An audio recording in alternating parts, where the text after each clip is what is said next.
Your source for all things Texas Tech. This is the Ask Level podcast from Double T 97.3. Hey, what's going on? Welcome into another episode of the Ask Level podcast, episode number 37. We're joining you for 37 weeks in a row. It's a long hitting streak there. Alongside Chris Level, I'm Chois Woodman. Appreciate you hanging out with us again for 30 minutes or so. What's happening, Level? How you doing? What's up? I'm doing good. Good. All is good. With you mentioned hitting streak and all that. So Red Raiders take 2 of 3 from Sam Houston State this weekend. Still, everybody seems to be a little panicky there. I think there's reason to be panicky just because the RPI is not in your favor at this point. And then you look ahead to this coming weekend and you are going to take on a team that seems like they can't lose right now in West Virginia in their place. And that's really the last true RPI chance Texas Tech has to boost the resume, because you got Kansas at home after that, and they're not any good. So it's a little dicey if you start to look at the projections and the people that know what they're talking about, like D1 Baseball or Baseball America. So I think there's nerves for a reason if you're a Texas Tech fan, because you go from feeling a couple of weeks ago of, okay, can we host, to now in the territory of I get in the tournament. I think are we past the point of saying, you can host? I mean, I don't know. I think you could win every single game, including the Big 12 tournament at this point. And it's still not necessarily happening. I don't know that it would work out. So. Yeah, because you need math to be on your side, all that stuff. Anyway, I just you had a non-conference series this weekend, and you've just got, what do you just play? It's just West Virginia, and then you host. Is it Kansas in the final? That's right, Kansas. Yeah, so you just have West Virginia and Kansas, I think, left, and then that's Big 12 tournament time. I think that's pretty much it.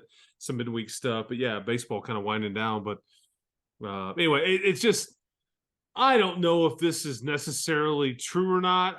However, I will say I do think there is truth to what I'm about to say. I think because I see the gnashing of teeth as it relates to Coach Tadlock, Coach Gardner, the program in general. There's a look. The expectations are very high. There's nothing wrong with that, and it's the folks that we just mentioned have a lot to do with those expectations being so high. Yeah, but there's also a spoiled component to your fan base a little bit as it relates to baseball. It's like the sport is hard. I just think you got to a point where there was a stretch where you kind of just rolled out of bed and you contended for the conference championship and you hosted NCAA tournament games and you were pretty much, semi-favorite or should have gone to Omaha. They're in a stretch. And again, it's hard. The sport's hard, and you get hit by the draft every year. You try to replace. And so – but it's not like they've had it. They're having a terrible season. They've won, what is it, like 32, 33, 34 games? You're at 32 right now. Yeah. 32, yeah. Okay, sorry. I gave them a couple extra ones. Well, you're planning on this week, of course. I'm a glass half full guy. Yeah. Yeah. I get the RPI part of it. Some of that out of your control. Some of it is in your control. Anyway, it's just been interesting to see kind of the discussion there amongst folks. And I get it. And I think Coach Tadlock, I mean, he wants high expectations and all that. I just think at some point you do have to realize, like, before you just lose your mind over it. They've been really good. They've still won 32 games this year. The book isn't finished being written yet.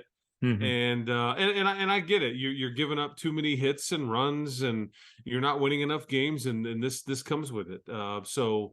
Nobody's mad at the hitting coach or whoever's coaching offense because they're putting up big time runs more often than not. But we're used to that. So, well, your down season, you had a down season last year, and you made the NCAA tournament.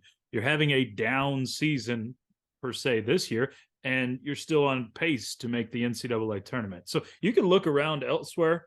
Look at TCU. That's a storied program, a really good program. they're not going to make the tournament unless they have a huge turn right now. Again, they missed the tournament a couple of years ago as well.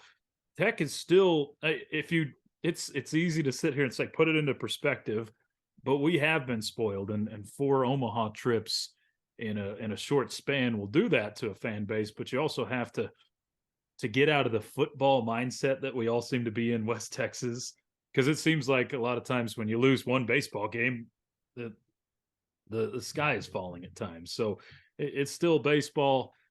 Yeah, there are absolutely flaws with this team, but if you make the tournament, it's still a good season. May not be a great season, but it's still a good season if you can get to the tournament and then see what happens. And right now, I think this team still is on pace for that. But you got to go do some stuff this week, and that's 2 games against Abilene Christian and then West Virginia. So some important games coming up. Yeah, I guess 1.5 games against Abilene Christian. Yeah, and you're down. What was it? 6-0? 6-0 in the 4th inning. Right. Is where you'll pick that one up. Yeesh. So there's the baseball bit for this week. Yeah, it just felt like it was important to touch on it. That's kind of, you can start to see the end of the light at the end of the tunnel with the season, and I've seen lots of opinion out there, and again, I get it. That's the beauty of it. I mean, they.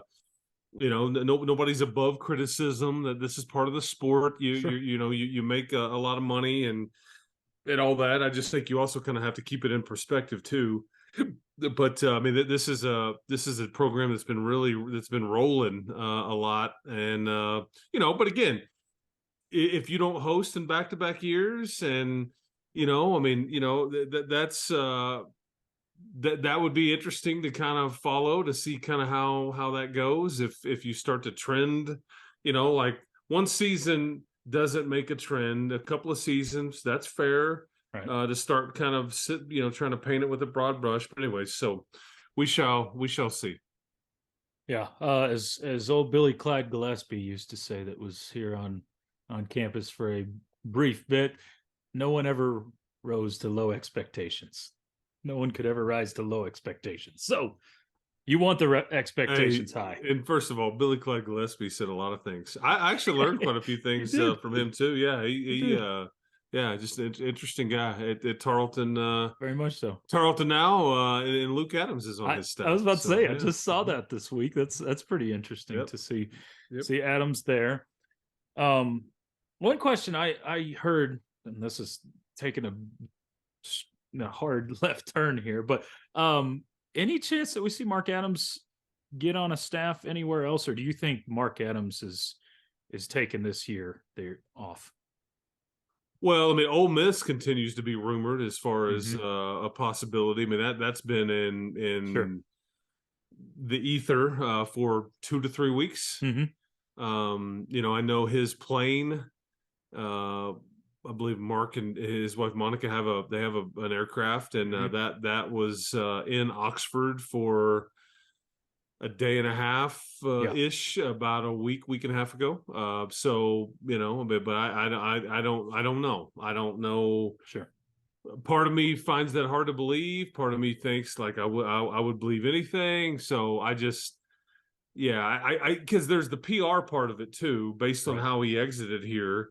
I don't know the way that the language was written on the buyout, if it's got offset language and all those things, where if he goes and takes another job, then Tech doesn't owe him as much money. I mean, all those things. So I'm not real sure with some of that stuff. But so I just wouldn't. I guess I wouldn't rule out anything. I just know this: basketball is the dude's life.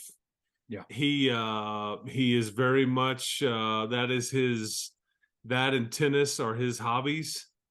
And I don't know how he will fill the time without it. I get it. Yeah.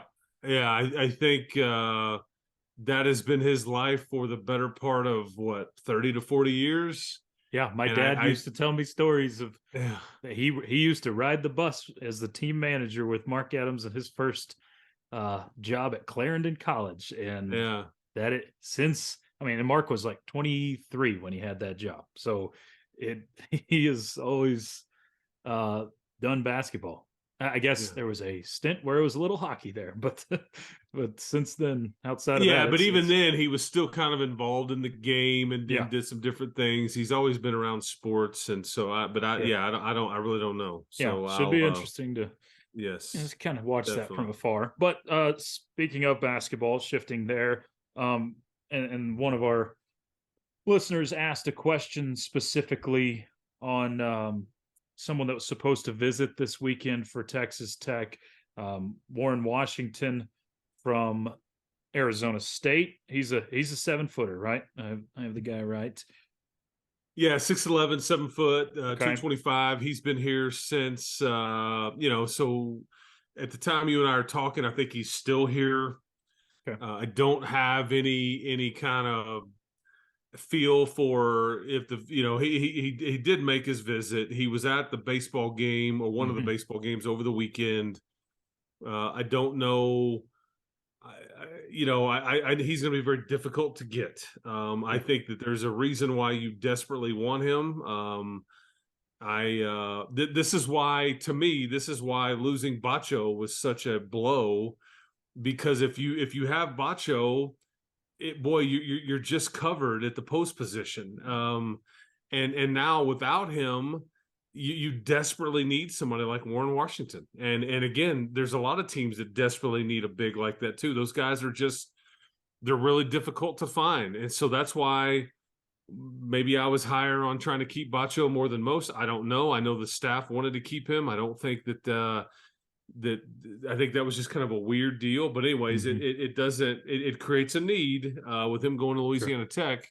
And so Warren Washington, yeah, I mean, is a and again, if it's not him, you got to have somebody like it, man. You just do, and Yeah, technically, somebody's plural, So, and he's quite but the defender too, right? I mean, that so he would fit into yeah, McCasland. absolutely. I think most of the guys that Grant is looking at in his staff, they can buy into that end of the floor. I do think you still need some, because I look up.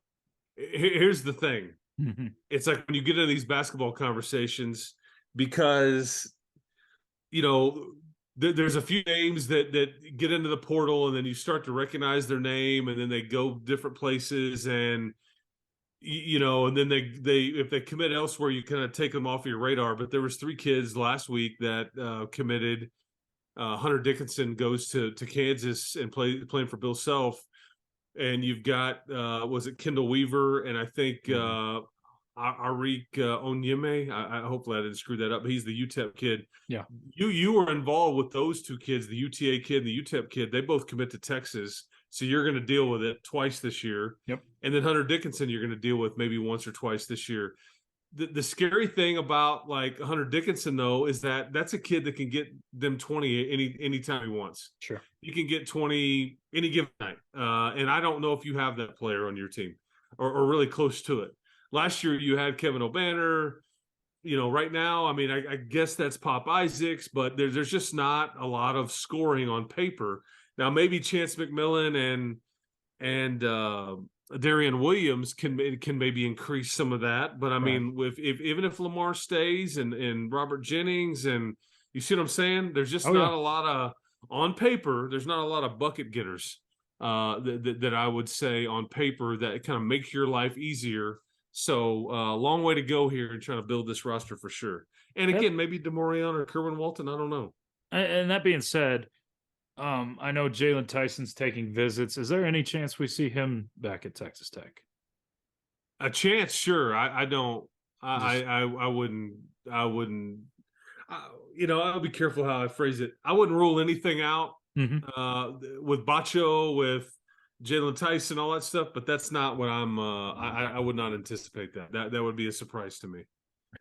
So we continue to get questions throughout the week, or I see questions a lot of why are we seeing or hearing nothing really out of Texas Tech's camp right now? Why has it been basically radio silence for the last few weeks? We'll hear that there's a visitor in town or find out about that, but still on the coaching front, in terms of a third assistant, if those first 2 guys are your assistants in those 2 roles, and really just it just feels like there's a thirst for knowledge from Texas Tech basketball fans, which is a good thing because people they're wanting to know about your program and wanting to be excited about your program, but it just feels like that well is dry right now in terms of the knowledge factor. Yeah, I mean, I think I just think Grant, this is his pace. I think this is kind of how he wants to go about things. I think there's not a lot of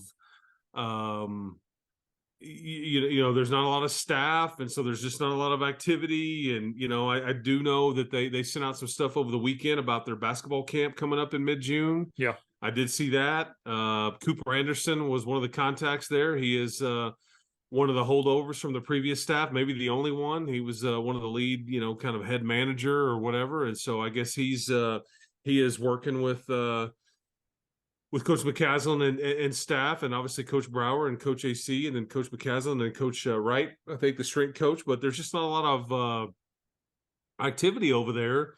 And, look, I don't think Grant can worry about everybody's concerns about lack of information.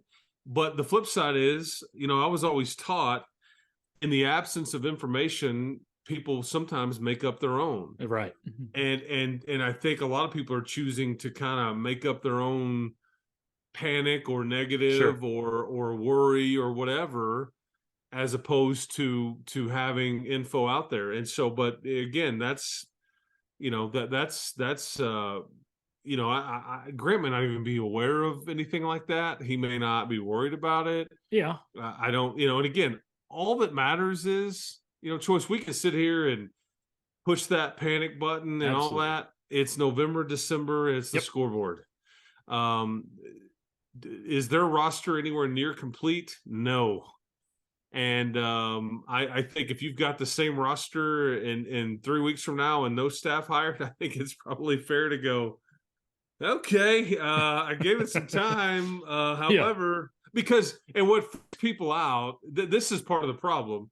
You see everybody else having fun or having the party or landing these players or this high profile player, and you feel like you're very vulnerable right now because you're not. And a couple of the players that were that committed to Texas, you were linked to or involved with, whether you ultimately wanted them or not. I mean, you were rumored to at least host those two, and then they both committed to Texas. Not that either one of them will be the end all be all or anything like that. But anyway, and it's easy for me to sit here and say, just be patient. I get it. People are fired up. They want to know. They're concerned. They want to know. They kind of want to ride the wave. And when they don't see any kind of wave, whether it be high or low, they kind of go, what's going on?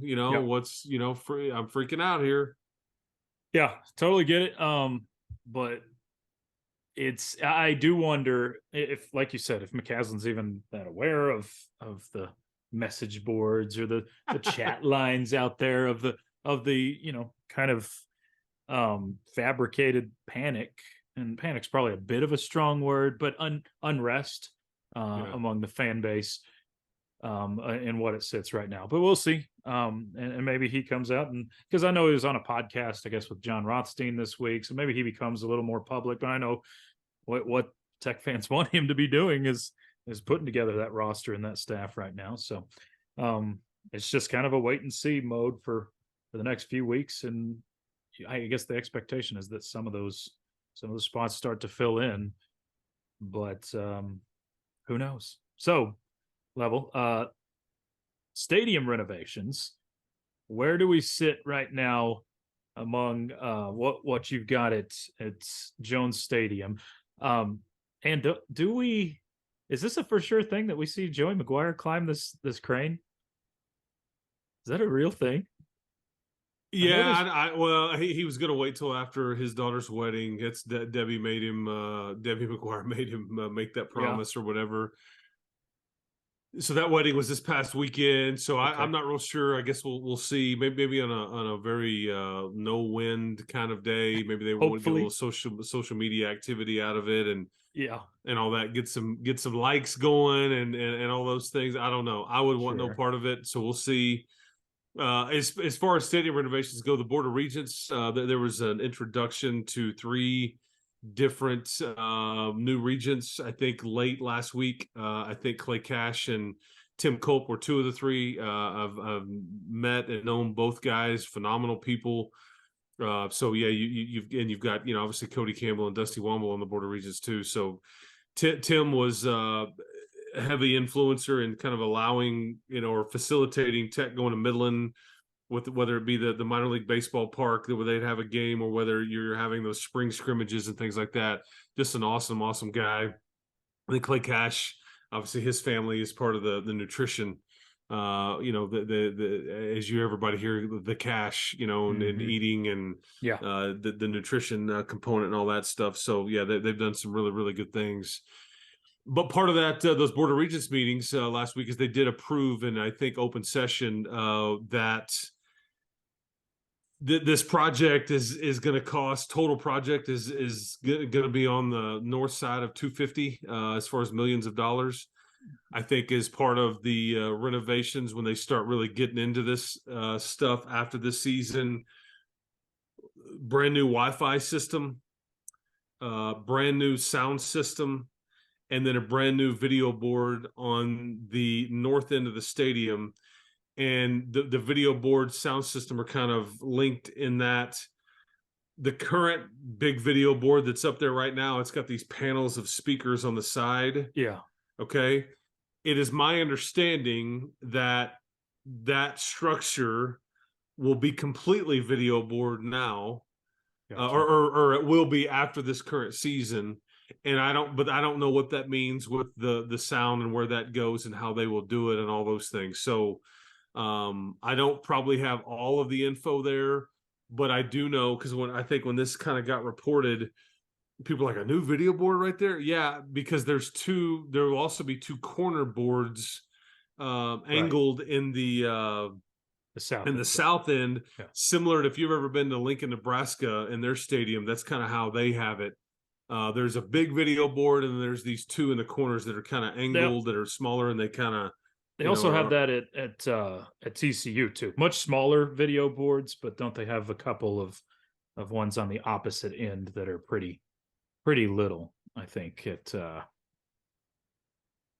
do they really? Yeah, they're little, stadium, but I've been in that stadium a million times. Okay. Well, and I think it is a necessity, and this is just from sitting. I knew there was one. I knew there was one. It may just be one. You may be right. Yeah. Okay. So, yeah. But this will have two. Yeah. There. I believe there's one at TCU's that's like kind of on the corner where their basketball arena is, or whatever, and it's a much smaller one. Yeah, but this one will have two, so you would have three total boards. I was just like, man, you might be right. I'm just going off. No, you're good. Yeah, no, I think you are right, because I guess we're both right, because I think there is just the one. I don't think there's one in the corner. Yeah. So yeah. I do, but I think it is a necessity, just from a fan standpoint, sitting in the stands, that sort of thing. If you get those seats that are next to the video board right now, it's impossible to watch a replay, because there's certain angles in there you can't. I mean, you could try to turn and you really just can't see it. So this is a great addition and will be great. I think, as you're fighting basically people that want to stay home and watch games on TV, it's amenities, and the Wi-Fi issue has been there for years. It has. And I think it's weird. It's a bit better now than it was, because they've spent some money on it, and I think, you know, the tricky thing is it's called Jones AT&T Stadium. And so I think, but in enhancing the Wi-Fi when you get that much bandwidth going on at the same time, and I think it was expensive to try to address. It's even more expensive to kind of redo it. But I think that's what they're choosing to do, because there was these arguments that, like, college kids, man, if they couldn't get their social media, their Snapchat or their TikToks going, or Twitter or whatever, they didn't have Wi-Fi. It's like, if I can't use my phone, I'm out. I'd rather just stay at home. And, you know, that this is why it's things like improving Wi-Fi. It's things like playing other games before your game even starts in the pregame, or like doing more with scores. Sure. just because you don't want people to feel like because they've chosen to go to a game that they're missing out on something, whether it be Wi-Fi on their phone or what's going on in the rest of the conference or the country.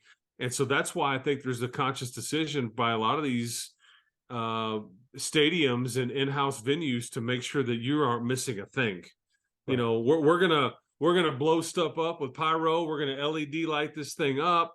We're gonna keep you in the loop on whatever's going on. We're gonna make sure your phone is working and all that. It's all in the name of trying to keep you there, keep you engaged, and keep coming back, because this is the lifeblood of college football programs or ticket sales, and obviously recruiting too. But you know, getting people to football games is key. I mean, that is just so all that. And credit to Kirby, credit to Cody Campbell and Dusty Womble and all these people that have kind of had their hands, and there's just so many others that have had their hands in this project on the south end, but they just aren't missing anything. So you're getting new turf, you're getting new lighting, you're getting new sound, new Wi-Fi, new visual with the TV and everything, and then just unbelievable structure on the south end. So I can't wait. I wish we could kind of skip through the painful part of this process and just kind of get to the end, but all you're getting this year is new turf and new lights.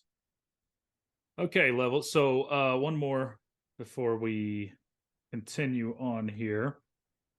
I saw an article by Barry Trammell with the Oklahoman. So consider the source. He put out a ranking. Quarterback rankings. Yep, the quarterback rankings. Yeah. Put out the quarterback rankings for each Big 12 team. And I thought it was rather interesting. He puts Texas Tech 9 out of the 14 teams. Do you think there are 8 teams in the Big 12 that have a better quarterback situation than Texas Tech right now? You know, we get our feelings hurt around here, depending on how your team is ranked or whatever. If you're Barry Trammell, okay, who is widely respected, okay, he is an old head. He is very respected. He's been around this league more than almost anybody else, and has written about multiple different conferences, because Oklahoma and Oklahoma State have been in a variety of different leagues while he's been on the beat. Think about it from his standpoint. We want to see the positives out of Tyler Shuck and Baron Morton. Let's think about this. Yeah. Has Tyler Shuck ever stayed healthy? The answer is no. No. Baron Morton, how many games has he won as a starter? The answer is 1. Okay. I was trying to think if there was more than one. I'm like, he's 1 and 2. He beat West Virginia. Yeah. If I turned that on last year and watch Barron play against Baylor, what do you think my takeaway is? Oh man. If I watch him against Oklahoma State, I mean, again, my takeaway is like, oh goodness. But again, he got dinged up and they lost. Yes. I think if you just choose to look at Shuck and the 4-game winning streak, and just kind of, you know, but then I'm asking myself, okay, can we do that for 13 games? Is that possible? Because you've never done it. You know, you haven't. And so that's why I think it's fair to look, I'm not trading your upside and your potential and your 1-2 punch for anybody else's, but I get, you know, I do scoff at Jalen Daniels and is it Tyler Bean? Is that right? Yes, Bean. Yeah, or Jason Bean, excuse me. Jason Bean being like the best situation ever. They are talented, but I just don't. I think part of that is like there's not near enough supporting cast around them. I have no issue with Oklahoma's ranking because they have because Dylan Gabriel, to me, that's the best quarterback that's coming back in the Big 12. If you do a quarterback ranking list, it's either him or Jalen Daniels. But I think Jalen Daniels, you are kind of betting on whatever. Dylan Gabriel did it. He barely missed any time. His stats are better than everybody else's by far. And I mean, it was kind of a runaway as far as his numbers compared to everybody else's. And they've got a 5-star kid sitting right behind him. Sure. You know, and there's not many of those, you know, and apparently the kid had a phenomenal spring. So I saw it. I kind of like furrowed my brow a bit. And then I got to thinking about it. I'm like, you know, this is fair. I'm not going to get my feelings hurt over it. It's a fair. I think there's some questions that you should ask. I don't know about Baylor's ranking there. They were like pretty high. sorry, I lost it. Yeah. Yeah, they were high. I think they were 6. Yeah. Well, they're above you. I think Texas is Texas is 6, pardon me. Yeah, see, and I think you could they have make an Baylor at argument 7. that should be higher, but again, so much of it is projection. Okay, because Texas has, I mean, there are people that think Ewers could be a draft pick next year, you know, and then then Arch Manning is one of the most highly recruited high school football players in the history of recruiting. Sure. And then you've also got another a 5-star kid that's sitting there, Malik Murphy, is that right? Yes. Yeah. So again, I guess what I scoff at or have is that you're sitting right next door to Hunter Deckers in Iowa State. They're 10th, and it's like, really, is that the same breath you should be breathing right now? Because you look at what you said, the upside, and a lot of it is hope and thoughts there, and these are what these rankings are for. They're to mull over and say you're wrong or you're right here or there. So I mean, Barry Trammell's doing his job with and getting someone like me to bring it up. But yeah, I don't think there's necessarily a perfect ranking list, and I don't have a lot of beef with it. But just at first glance, when I look at it and say, wow, Texas Tech's 9 out of 14 teams. I don't think you finish 9 out of 14 teams if you rank this again at the end of the season. If you do, then I don't know that you're having as good of a season as some people are hoping around here. But I don't know, maybe your defense can carry you. Yeah. So anyway, y'all can go check out that whole one up at the Oklahoman. And you know, the beautiful thing about those lists is that it gets the people talking. It does. I mean, we get to talking, exactly. and we love the ranking, we love the list, Sure. and you can't really prove or disprove somebody's thought process, right? Especially in May.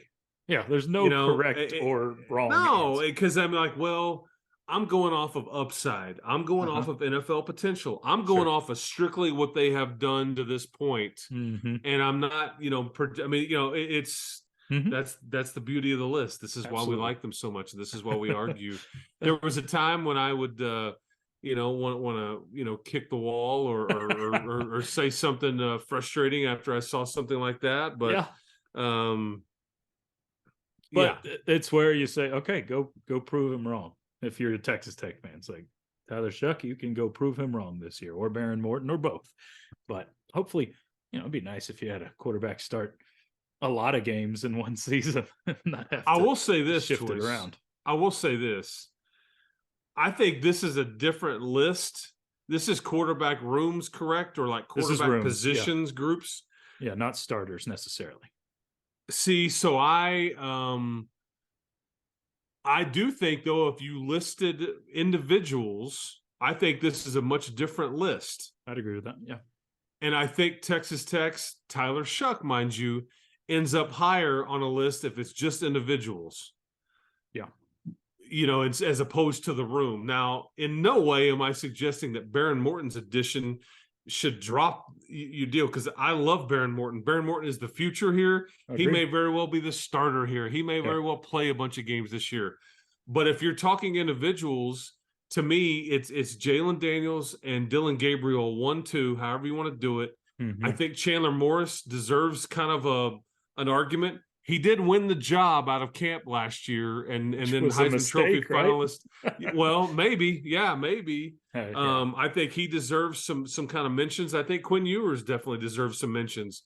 Yeah. But Blake Shapen, John Reese Michael, I think the kid at UCF. I mean, there's some different guys there, but I think Tyler Shuck would definitely be in the top 5 or 6, based on he's an NFL prospect. He's got the measurables. He's won his last 4 games. He didn't lose a start last year that he started in, and all those things. So anyway, I've rambled on enough. Woodman, let's take it to the house. We'll do this again next week. Okay. Well, real quick. There was a There was a squeeze. I want to squeeze a question in from our guy Kyle Lovern because I forgot to mention this one. I know, and you know what? You have it? I know Kyle Lovern.